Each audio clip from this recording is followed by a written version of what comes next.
Greetings. I am back. Glad to be back, kind of. Just came back from a wonderful vacation with the meatballs and my wife. We spent some quality time in, man, I know that the Colorado Rockies are heralded as, some beautiful scenery, but for those of my American friends that have never been in the Alberta or the Canadian Rockies, man, you don't know what you're missing. It was amazing. Uh, where I am based out of Calgary here, it's been shitty weather like the entire summer. It's been crazy. Rain upon rain upon rain. Eastern Canada has been under a heat wave. We've been getting soaked. I don't mind the rain too much in the sense that, we don't want the forest fires when our forests get too dry, like they are everywhere else in Canada. This time of year also signals, in some cases, massive, devastating forest fires. So for those people that are experiencing that right now in other parts of the country, other parts of North America is basically on fire every year now. And, my heart goes out to you. Yeah, speaking of, down in Eastern Canada, they ban people from walking in the forest. It gets crazier and crazier, but we'll talk about that a little later. Back to my vacation. It was beautiful. We were off grid for a good portion of it, which was awesome. Awesome. I am the first to admit, and those of you that follow me on my other socials, I'm always posted and shit posting and stuff like that. So I have a device on me all the time. And it was nice to not have a device for any given time. I'm just trying to wrap my head around how integrated these things have become in our lives, and it isn't until and it's one thing to say, oh yeah, I won't touch my phone, but meanwhile you got Wi-Fi signal or wherever, if you're in the campground or wherever, you end up, oh, I'm just going to check. Oh, I'm just going to post a picture or whatever the case is, right? But then when you really go off grid and there's nothing, it was awesome. It was awesome. No phones pinging, no emails coming in, no messages coming in. And, and I enjoy the messages. My friends and I, we text each other back and forth all the time. Shit texting, inappropriate memes, jokes, stuff like that. And I do enjoy that. But at the same time, it was so nice to just kind of tune in with nature. So let me tell you about the one place that I went. And before you start DMing, I'm not going to tell you where it is. I know that's an asshole thing to do, but I'll explain later as to why I'm doing it. So anyway, one of the places that we went to, it was, is there anything that's left untouched by man nowadays kind of thing? You know what I mean? When you're, I don't want to go that far, but I will say this place that we were at was away from it all far enough that it kind of transported you into I don't want to say a different time, like we weren't time traveling or nothing, but it certainly transported me personally into a different, a different mindset, if you will. So let me paint a picture. So this place was, my wife and I, we glamp. We got quite the production. I'd like to blame it on her, but it's me. I'm equally guilty. being a musician, a drummer.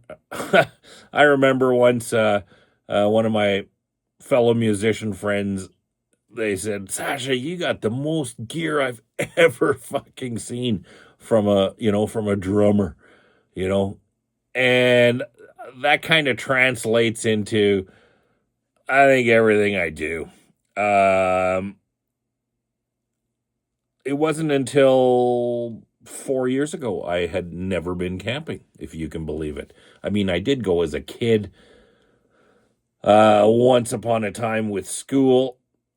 That camp is now for disabled kids, I believe, but it's still up and running in my neck of the woods here. Camp Horizon is what it is. And I remember going to that. I think it was elementary school or junior high back in the day. Anyway, I hated it. I was born in Europe, so I was never, when we moved to Canada, camping was just never a thing for me. It was like, yeah, my folks have money and I don't need to sleep on the ground like a homeless person, and again, I don't want to be triggering. Oh, he's like anti houseless people or whatever the fuck they call that now. Anyway, I was just not into camping. It never did anything. I was a city boy, I think. You know what I mean? So anyway, I never went as an adult, ever, ever, ever, ever. If we were going to the outdoors, it'd be like, okay, where's the nearest place like I can rent a cabin or something like that? I'll do that, but as far as in an RV or a tent or a lean-to, whatever the hell some of these extreme guys go to. I was never into that. And my wife has been trying to get me to go camping our entire relationship. And it's never no. I'm like, nah, no thanks. Bugs, cold, wet if it rains. No thanks. So then it was like, well, maybe if we were to buy like an RV or a camper, would you go camping? And then, we started going around looking at RVs and stuff like that. And I was like, yeah, I could probably get into sleeping a night or two in the middle of fucking nowhere in one of these kind of things. But at the same time, I don't want to say that I'm cheap, but I always, any sort of big purchase, I always get buyer's remorse from it. It drives my wife crazy. I know I want to buy it. I want to buy it. I want to buy it. And then I buy it. And then it's like, fuck, should I have bought this? I don't know if some of you out there listening fall into that category, but I'm like that. So anyway, so we're talking about getting an RV. And then, if you look at the price tag of those suckers, I mean, it costs a lot of money to pretend you're poor to sleep on the ground in the middle of nowhere, to be honest with you. And I thought, well, I'm not going to pull a trigger on an RV and then I might hate camping like I did when I went to Camp Horizon all those years ago. Let's try something else. So one day, just out of the blue, I ended up, I was down at Canadian Tire. For my American friends, that's like AutoZone. Something like that, right? Anyway, so I was down at Canadian Tire, and it was the end of the season, and they're basically throwing shit your way, right? Camping stuff, end of season. Let's get it out of here, right? So I bought this tent, a 13-person tent. It was fucking huge. And I got it for, I think it was $100 or something ridiculous like that. And I thought, okay, I'm going to surprise the wife with that. I'm going to bring that sucker home, and maybe next season we'll give that a whirl. Anyway, to make a long story longer, hang on here. My computer just shut off here. Give me 1 second. I hate passwords.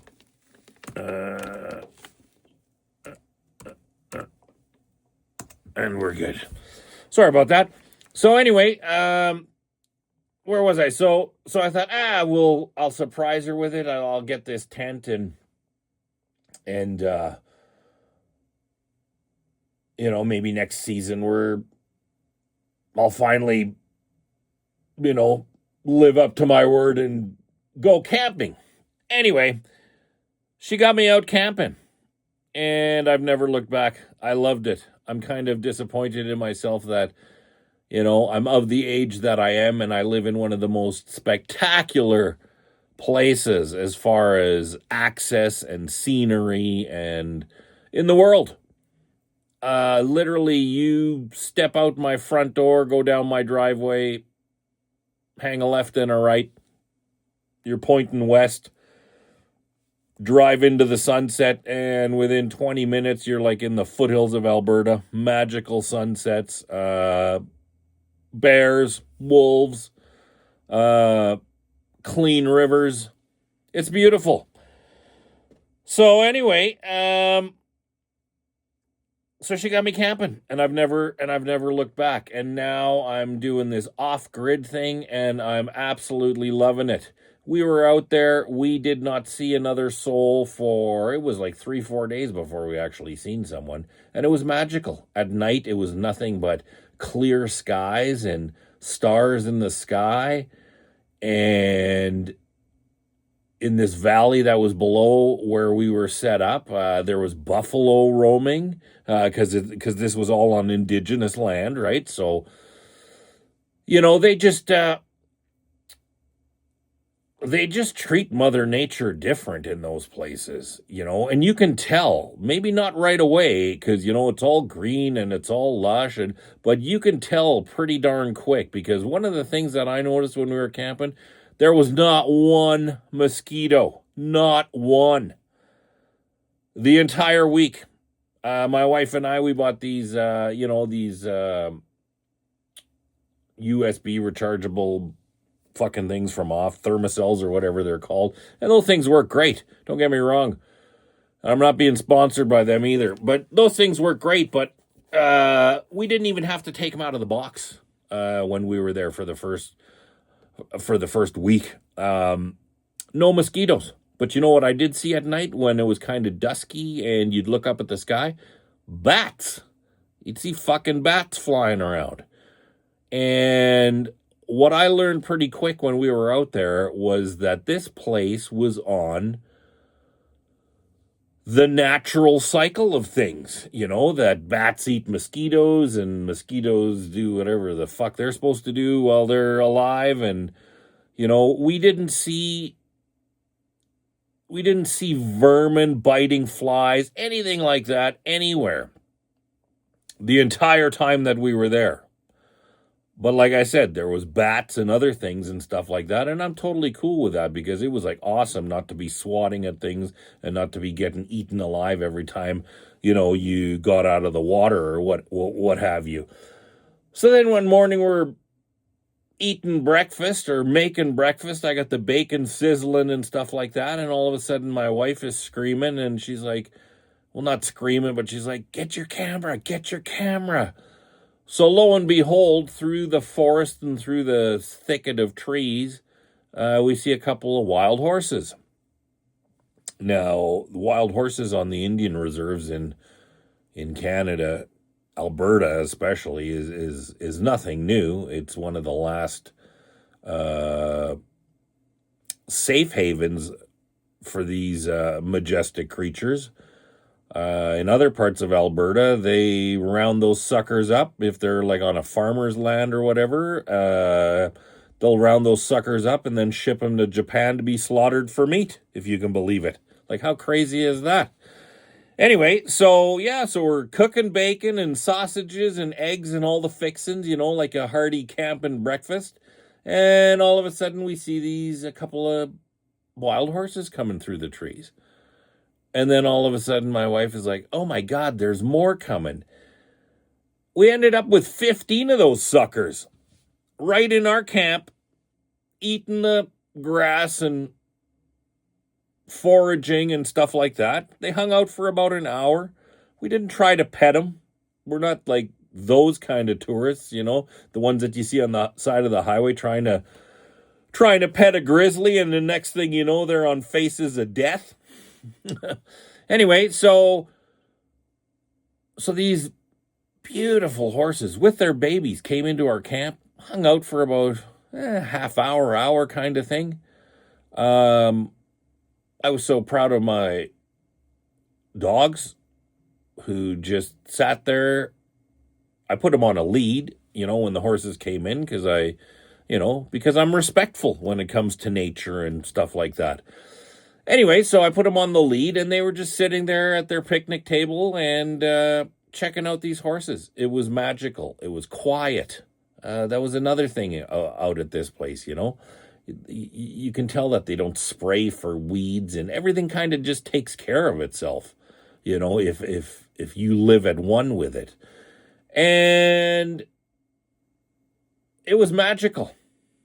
It was, at night when it was quiet and stuff, like there was no hum of cars in the distance or airplanes flying overhead.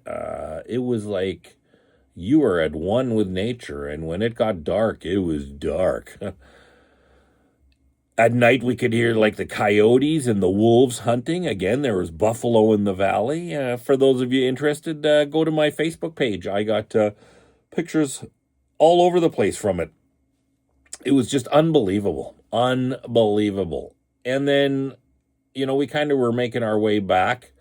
So then we stopped at a provincial campground. And it was like night and day. All of a sudden, and again, I get that people go out camping and, they want to whoop it up and have a good time. And I'm all cool with that. You know what I mean? Different strokes for different folks kind of thing. And so I'm not one of those guys that complains, but it was just noticeable the difference, when you went from the previously mentioned campsite to the provincial one, all of a sudden, you could hear music playing and, just the banter of people having a good time. And I don't shit on anybody that's having a good time. So, but it was nice to see, the difference between the two and how peaceful I am in nothingness, if for lack of a better word. I mean, it was spectacular. It wasn't nothingness, but it wasn't, it didn't have the trappings of, modern society. Like we didn't have, the Sirius XM playing music and it was just, at least for me, my entire body got back into the rhythm of things. I was up with the sun. I got spectacular pictures of me and the meatballs, like watching the sun come up over the valley. It was crazy. Like, you just don't see shit like this.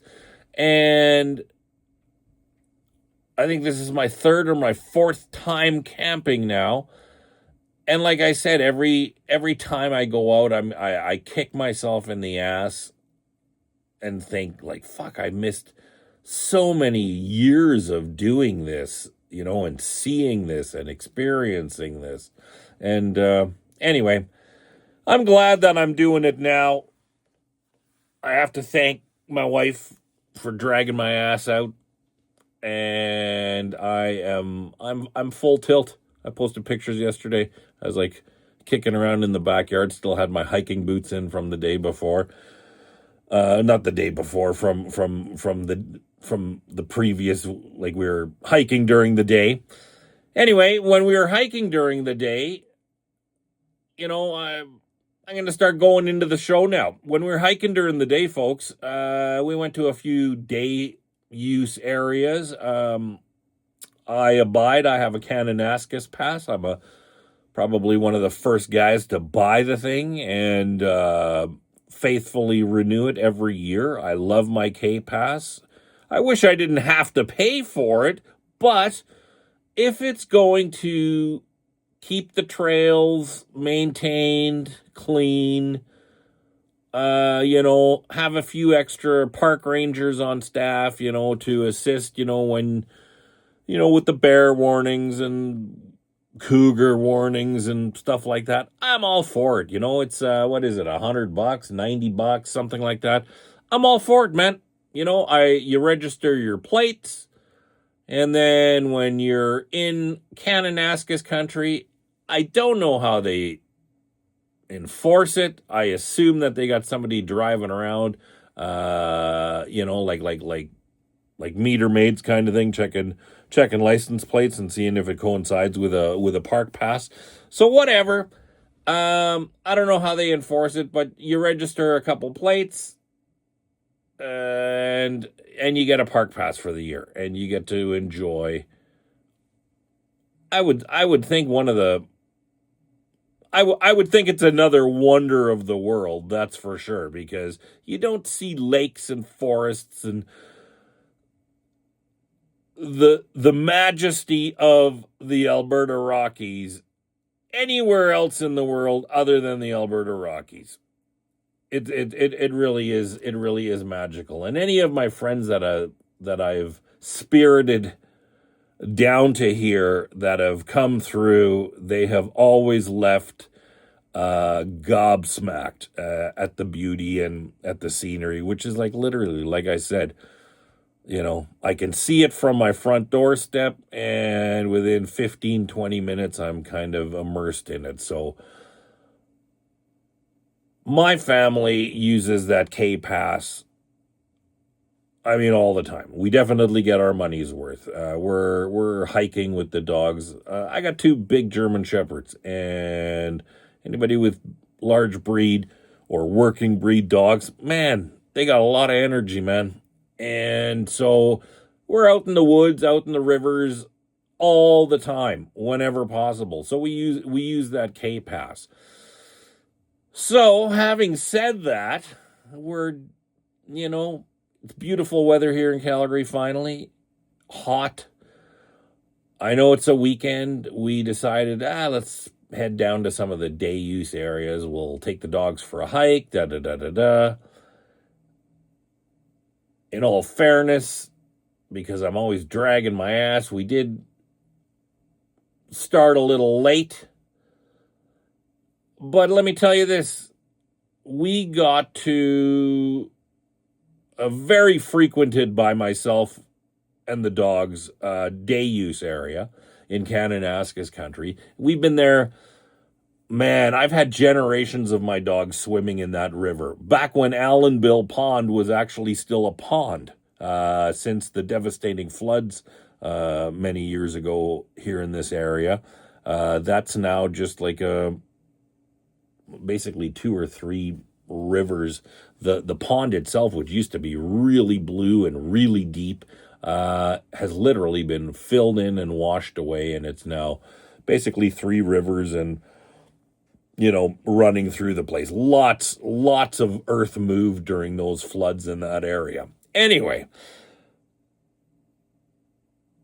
I've been there so many times I can't even count. When I went there with my family on Saturday, it was the first time that I had ever, and I mean ever, seen so many people jammed into this day use area. And the sad thing was, folks, I don't know if you want to say it's a sad thing, but there was nothing but new Canadians and huge groups, 30, 40, on the trails. Literally, they took up every fire pit, every picnic table, every trail, every spot, along the river in that entire day use area, So one of the things that I enjoyed about being on vacation and being off grid was the fact that I couldn't follow news. But as soon as you're back into civilization, for lack of a better word, and your phone starts going off and stuff, man, it's like we're living in some sort of a fucking sad, weird, concerning, matrix type of existence. Every time I'm opening my eyes, crazier and crazier and crazier stuff is coming down the pike at us. Um, like I said, down east with, definitely dry conditions, forest fires happening in certain areas, but they literally just told people, hey, you're not allowed to walk in the forest or on your own land. And if we catch you, we can fine you up to $28,000. And a couple people did catch a fine, if you can believe it or not. $28,622 for the one guy. He was like literally just walking in the woods with his dog. This is crazy. Am I the only one that's like looking at this and going like, what the actual fuck is going on? They're basically, in my opinion anyway, they're basically just doing these power moves to see how far that they can bend us until we finally snap. And since I've been back on grid, if you will, it looks to me like the world is starting to snap. UK, they are in the streets, flying.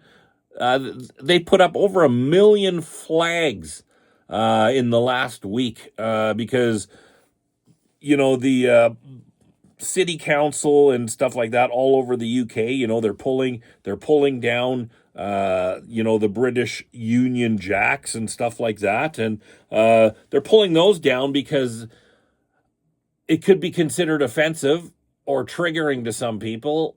And by some people, they mean all these new immigrants that they flooded the streets with, like they're doing everywhere else, like our illustrious Prime Minister Mark Carney is doing here in Canada. 817,000 of them have come into Canada in, what was it, the first 4 months of 2025? No infrastructure, no jobs available, but that's okay. We'll pay for you, right? Canadian citizens that are working and being taxed are paying for this to the tune of, what was it, $1.1 billion last year to house these new Canadians and to pay for them, because not many of them have jobs. The ones that do have jobs are going into the trucking industry, and we all know how that's been going lately. Many incidences both in Canada. In Canada, we had a new Canadian just blow through a stop sign and kill an entire junior hockey team. The Humboldt Broncos. That was a couple of years ago. He basically 17 people he killed, and he did what, 5 years and got out in 3, right? So what is that, 6 months for every person that he killed? Down in the States, we had the dude doing the illegal U-turn in the middle of the highway, killed a family of 3. We had another incident in Canada, same thing, an illegal U-turn, killed a bunch of people. In Toronto, the kid that was on parole violations and shot 3 people, the judge released him on 1 cent bail. I'm not kidding, folks. Look it up. Google it. Released him on 1 cent bail. Right? But the people that started the Freedom Convoy that, are fighting for Canadian citizens that are, that were losing their business during the archaic COVID lockdowns and stuff like that. Those guys, the Crown is trying to get them for 7 years. They didn't do anything. They organized it. They were never charged with, they were charged with creating mischief, I believe was the charge that finally landed. But anyway, to make an example of them, our Crown is trying to get 7 years incarceration from them. But the new Canadian that shot 3 people, he gets out on 1 cent bail. Folks, I don't know what to say anymore, man. But I'm done with it. I really am. I am not going to sit idly by while I can't even articulate what I feel is going on every time I look around. But I'm not going to take it anymore. I'm going to, I think, organize and see where my talents could be best used. But I feel that we have to do something in order to save our culture, to save our identity all over the world. Spain, they're up in arms. I never believed, they're importing, they're importing our enemy to take over. I never subscribed to that conspiracy theory. But when I look around, and everywhere I look, nobody looks like me anymore. Even walking around in the area that I live, the kids that you pass by, none of them are speaking English to one another. The people that are sitting on their front veranda, none of them are speaking English to one another. No, I'm not saying that these people are bad, but I'm an immigrant, and really, if I recall correctly, the only time I ever heard my native language, the only time my mother ever screamed German at me was when I was in trouble. Or at home when we were talking like one-on-one. But in public, my parents assimilated. My dad had terrible English. God rest his soul. Terrible English. Till the day he died. Hard to understand, hard to make sense of it. But you know what? He fucking tried every day. Every day he spoke English. The people that we're importing into our country, they don't give a shit. They don't give a shit. They don't even speak English in the business. You'll be ordering something in English and they'll be talking to one another in whatever language that they're speaking in. And this is crazy. This is absolutely crazy that we're just sitting around and watching this happen. I mean, not all of these people are, have nefarious intentions. But the ones that don't have the nefarious intentions, they're sure quiet about the ones that do.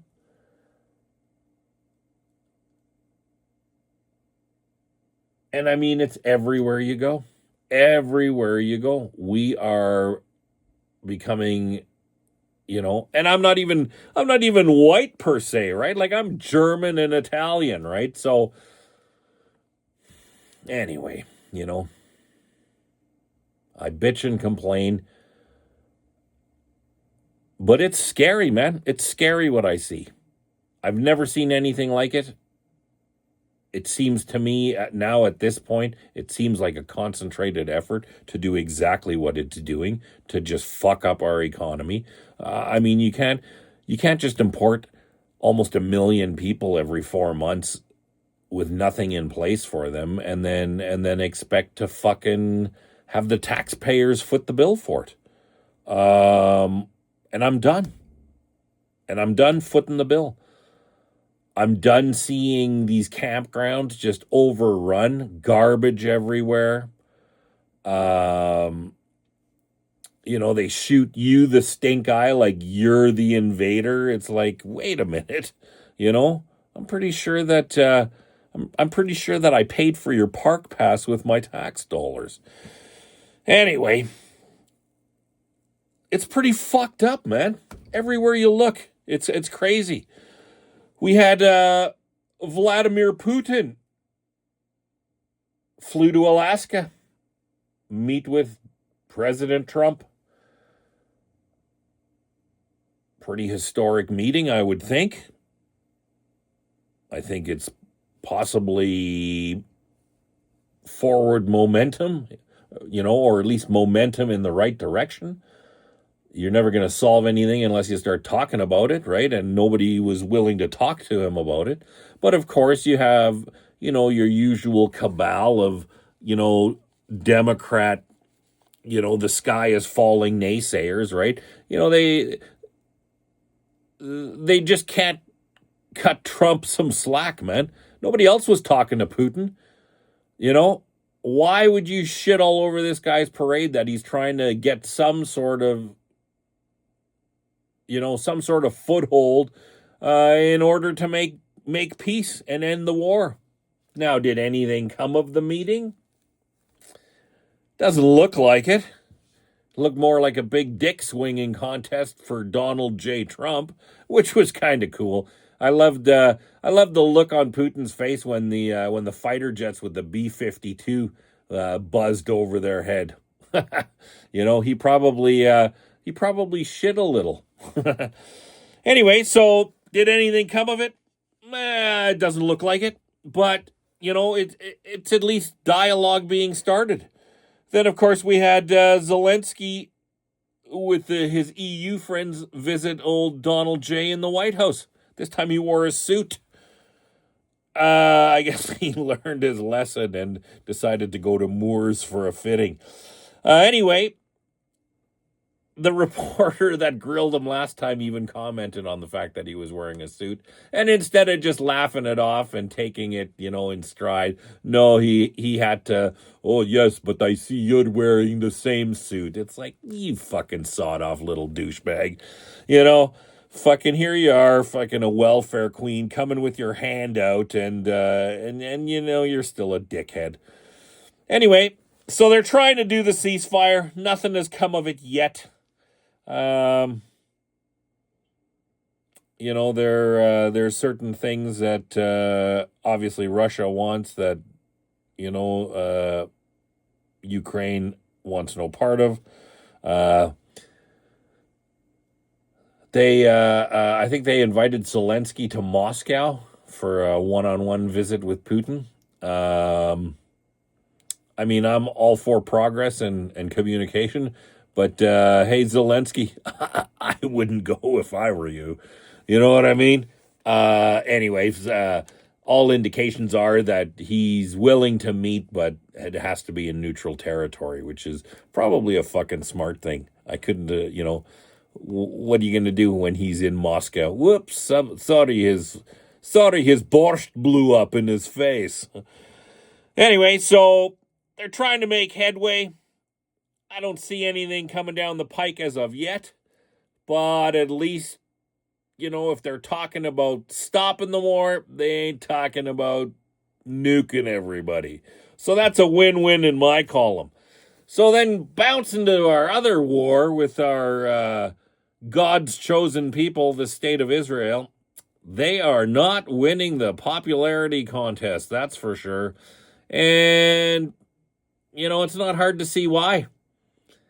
Videos of IDF soldiers, shooting up people running for aid drops and stuff like that.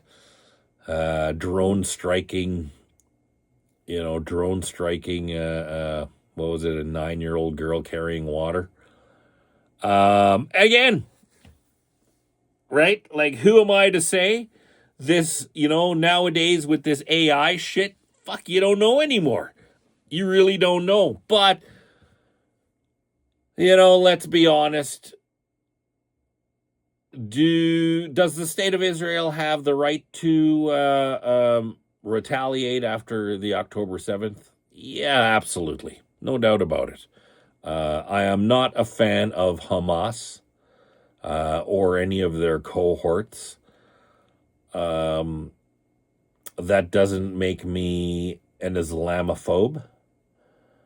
And having said that, I'm not a big fan of the state of Israel, to be honest with you. And that doesn't make me anti-Semitic, even though I get accused of it all the time.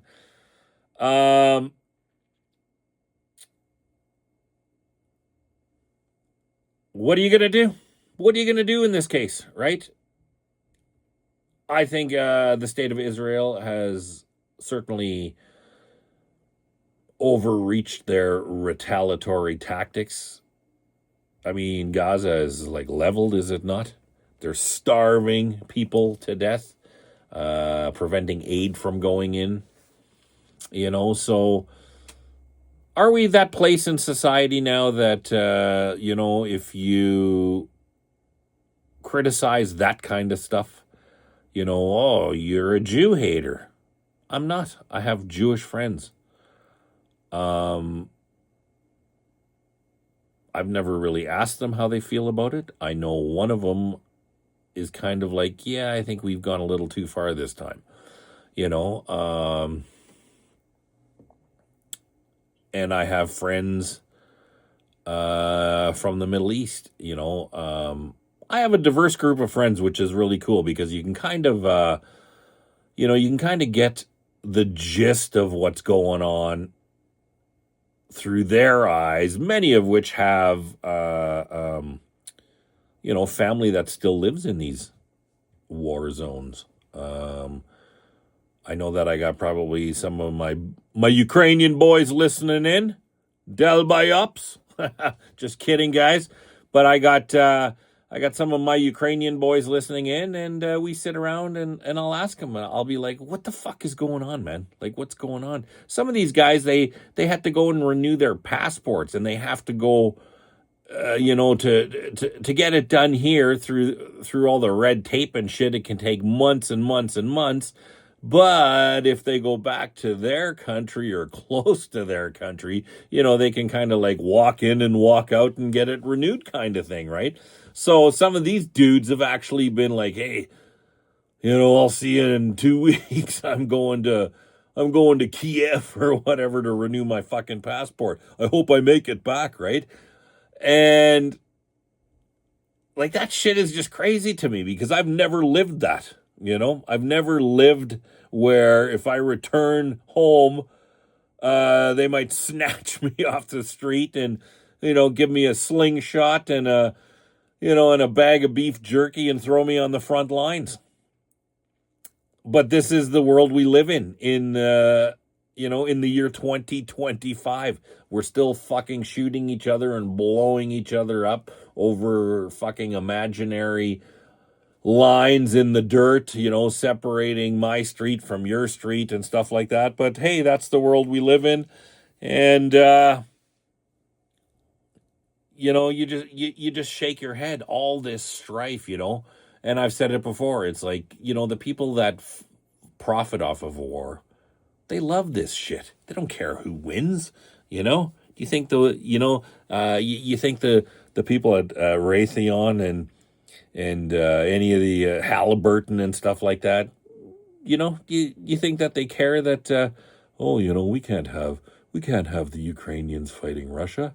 They're like, nah, fuck, let's do it, man. Ukraine, Zelensky, you need some missiles? We're your team. You know what I mean? It's all for profit, and it's going on everywhere.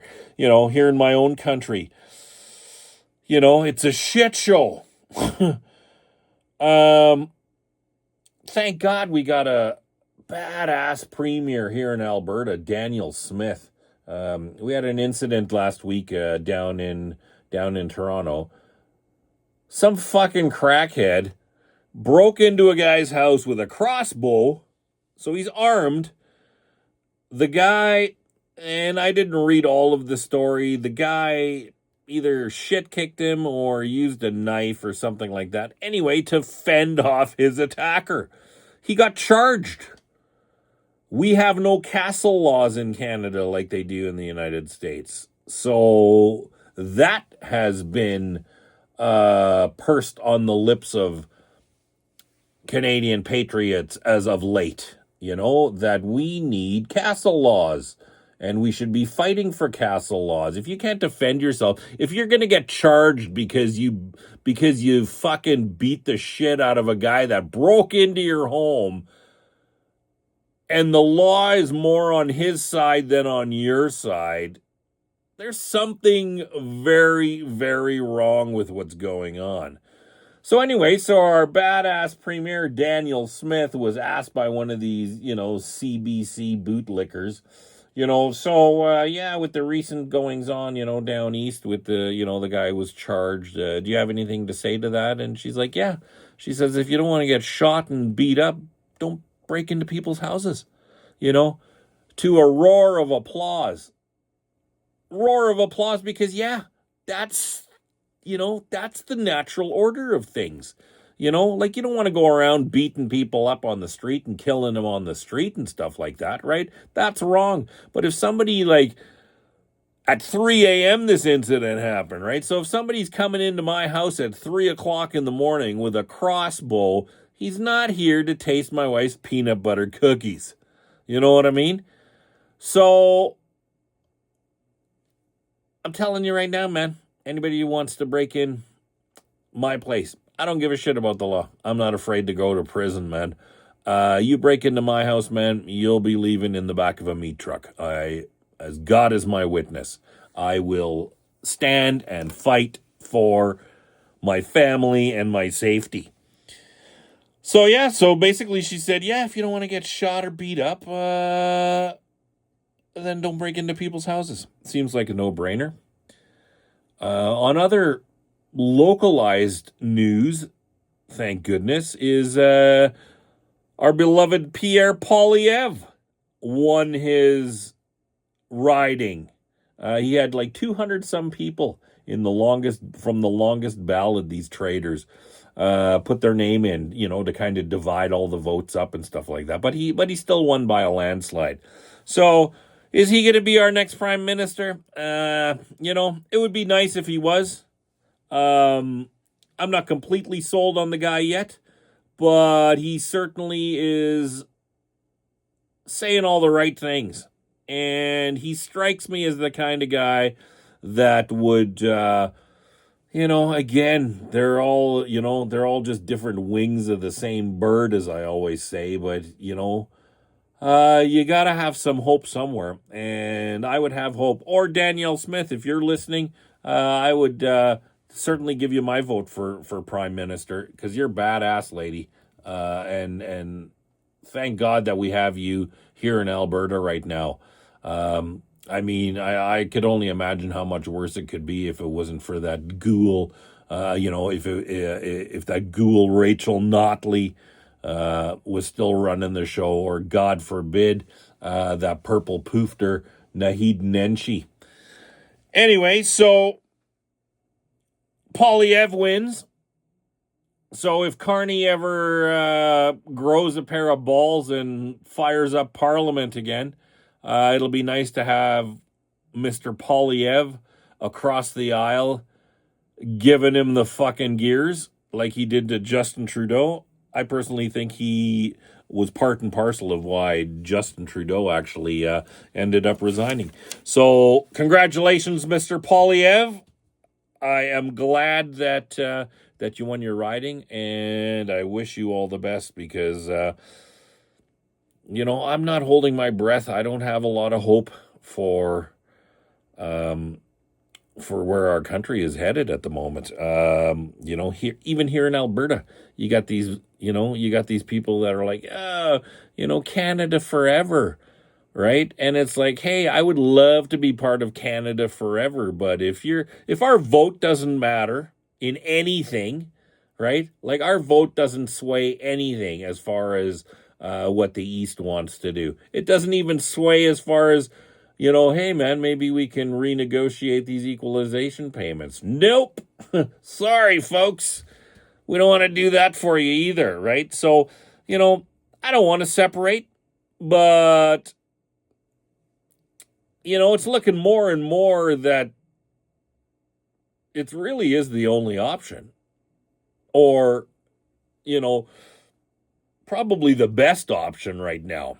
Carney, look at what he's doing. I think he's the only G7 leader that didn't get any sort of trade deal or consignments or concessions from Donald Trump. Like literally the only one. His, elbows up is clearly, elbows down and on your knees and spread your ass cheeks, man, because, this master negotiator, he's useless, man. He's done nothing. He's reversed the tariffs, which he shouldn't have put on in the first place because they were against the USA-Mexico trade agreement. So he just reversed those, which should have remained anyway. He hasn't done anything with steel. He hasn't done anything with, the only thing that Canada has accomplished in the way of, negotiations with our neighbor to the south was done by Daniel Smith. Mark Carney, Mr. Burns, that guy is about as useful as rubber balls on a bull. And his entire cabinet is proving, to be just as fucking incompetent and useless.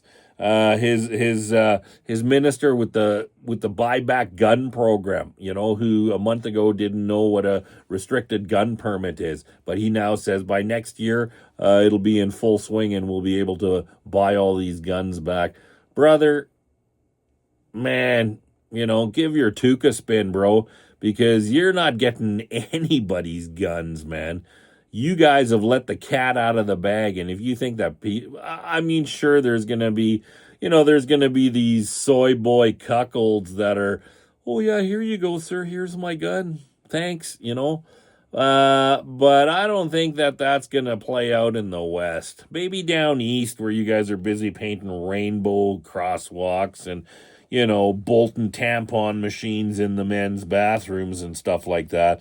But I don't think down, out west here, I don't think you're going to get that kind of reception. It's going to be one of those Charlton Heston kind of things out of my cold, dead hands, man. And I think that we're slowly starting to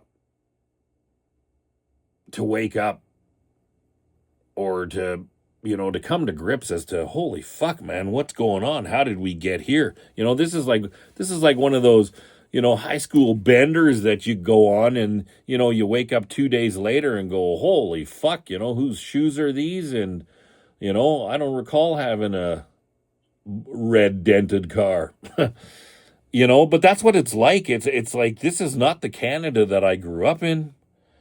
Our government is, they're almost totalitarian. No, they're not almost totalitarian. They are totalitarian. If they're allowed to say, hey man, I know that you have 50 acres of forest land that you own, but if we find you walking on it, we're going to fine you $28,000. But no, it's not government overreach. We're doing this for your safety, which is the same bullshit tactic that they used with COVID, right? It's like, no, this isn't government overreach. We're doing this for your safety, right? People lost their fucking businesses. People lost their fucking savings. People had fucking loved ones die that they couldn't see. These people, these poor souls had to die alone because what? Because they're fucking playing with us, right? Oh yeah, it's a virus that leaked from a fucking infected bat at a wet market. Meanwhile, next door is the fucking Wuhan lab of fucking coronavirus research. But if you said that it was released from there, you were a fucking wackadoo, man. Oh yeah, tinfoil hat, QAnon.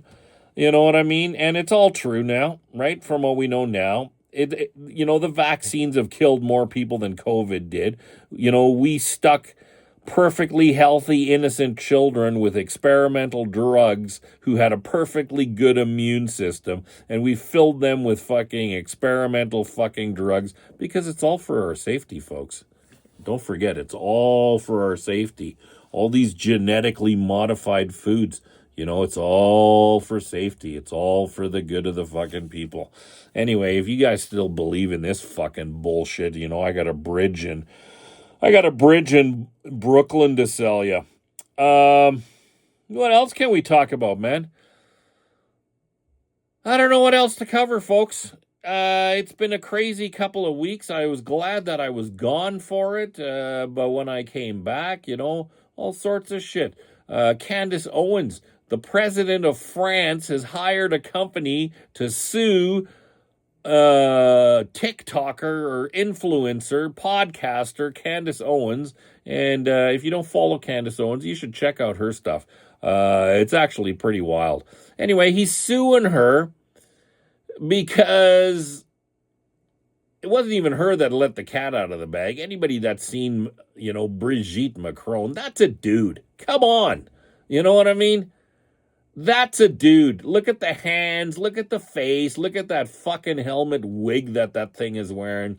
Anyway, that's a dude. And there's been investigations in France from reporters that have been silenced, and they were sued for defamation. The president and his husband lost these defamation suits in France, and now this is just a PR thing, right? They're going after this American. Macron was in the United States talking to President Trump, who phoned Candace Owens personally to tell him, hey, can you lay off of this for a while because, we're in negotiations with this and that and the other thing. So this is how deep that this goes, and this is how fucking worried that this guy is. Why? Because that the leadership of France is based on a child victim of a predator who groomed him, ended up fucking marrying him, and then through their handlers spirited him to the top of France's aristocratic leadership, the presidency. He lives in the Elysee Palace, for God's sake, right? And this transgender man has been grooming Emmanuel Macron since he was 15 years old. 15 years old, right? He was 39, right? Oh, no, but he was a woman. No pictures. There's no pictures anywhere of him as a woman, as a young woman, just like suddenly appeared out of nowhere and had a panache for underage boys. And so anyway, so he's suing Candace Owens, and, she's a firecracker, that girl. And she basically told him to go fuck his chapeau and bring it on. She has taken this week off, and she is bringing the Becoming Brigitte Series 2 to the airwaves, I believe, next week. Go to her CandaceOwens.com or Candace Owen on YouTube. And check out her series on Becoming Brigitte. It's amazing. And if that gives you any doubts of what we're dealing with nowadays, we keep hearing about all, like it's not coincidental that everything is revolving around pedophiles, man. Epstein, that's just dropped off the face of the fucking earth. Why isn't anybody talking about that anymore? Right?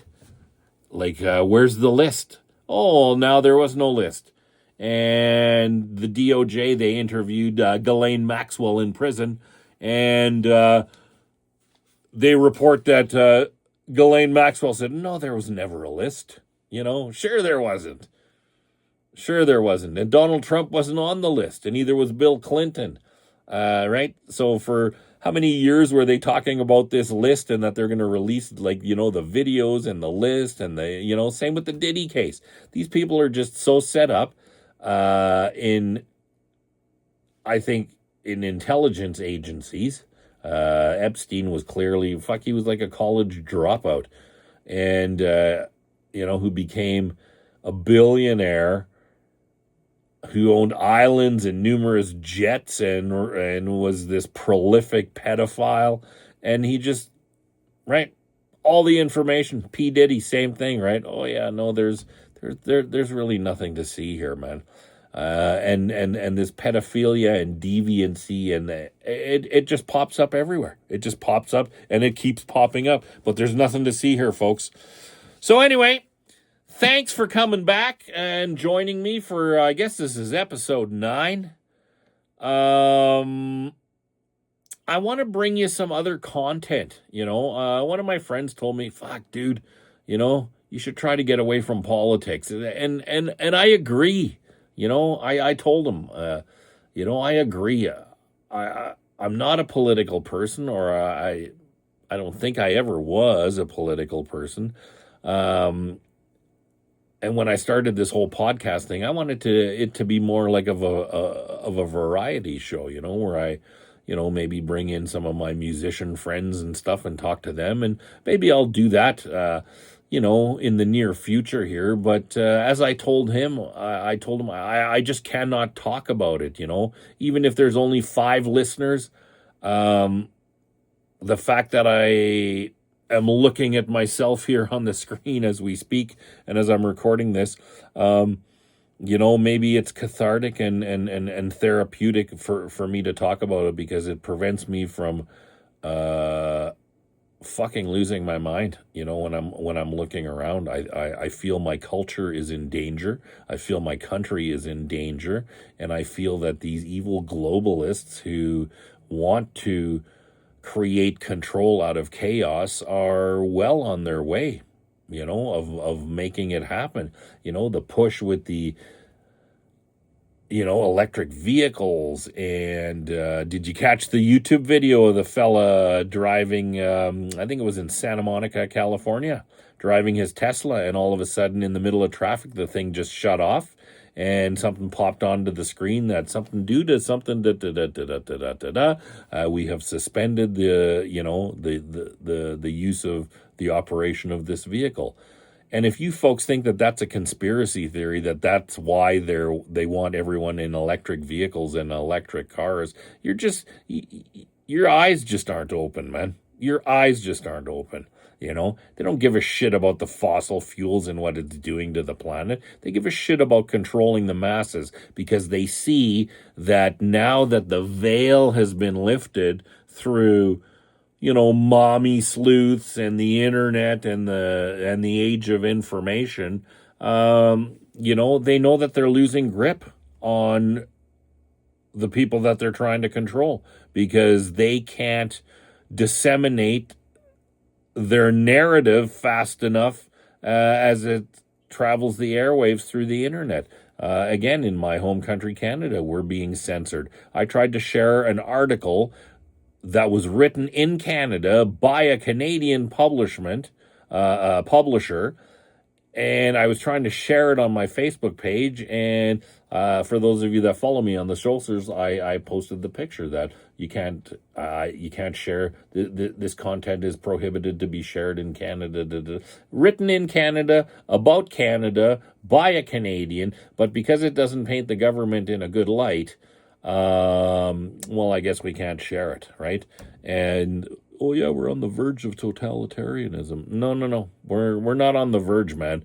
It's knocking at the door, man. And we still got the fucking security chain on the fucking door, but we've already opened the fucking door, and they just need to fucking boot it in, man. And that's what they're pushing for. Electric vehicle mandates, digital currency, man, that they're, there was somebody in my area that posted the other day on Facebook that they went to some big chain store and they refused to take cash. Since when? Cash, I thought, is still legal tender. Legal tender means you have to take it unless you can show that it's suspicious or counterfeit or anything like that. My understanding is it's legal tender and you should have to take it. But nope, apparently there's places now, even in my area, that will not take cash. Anyway, patriots, those of you questioning things, continue to question things. I applaud you. We need to really step it up. The fight is at our doorstep, I think, and I think it's time to, if you don't have your boots on already, maybe it's time to make your way to the door and start to lace up, man, because some shit's coming down. And between you, me, and the fence post, man, I ain't gonna go down. I'm gonna go down swinging, man. I'm not gonna fucking take this. You're not allowed in the forest. You're not allowed to, You know, this is crazy. This is crazy, man. And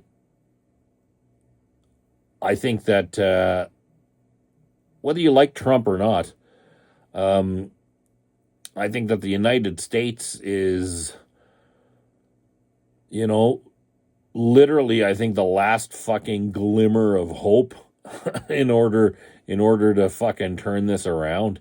I think that's other countries are starting to. I think other countries, people are starting to wake up and go like, "Wait a minute, man, this is not cool." Like I said, in England they can arrest you for a fucking Facebook post. Like, what the fuck, man? Is this what you guys fought the Nazis for, man? So that you could have the brown fucking parasites fucking invade your country and you invite them to your fucking doorstep and to your table? Anyway, we live in a crazy fucked up world, man. So stay vigilant, folks. Drop me a line. Let me know what you think of. Maybe you think that I'm like totally fucking wackadoo and off my rocker. Let me know what you think, and thanks for tuning in. Please hit the subscribe button below. Hit like, hit subscribe. Let me know if you want to hear some other content. Give me the pros and cons of what you're hearing. Again, I'm just doing this to communicate and to talk from and to keep from going crazy. So I hope you guys are digging it. Like I said, I'm going to try to, up my content a little and make it a more variety pack instead of the usual fucking nonsense about about politics. Because fuck, I really hate talking about this, but I think we're in peril, man. Anyway, I'll try to up my game here and bring you some variety stuff. There's a couple of people that I want to reach out to. That I think would make an interesting, interview and conversation and stuff like that. So, again, thanks for tuning in. Glad to be back. I'll see you next Sunday for I guess it's episode 10 that we're on. So, again, man, I really appreciate you guys tuning in and listening and sharing and liking and stuff like that. So please continue to do so. And we will see you next week. See ya!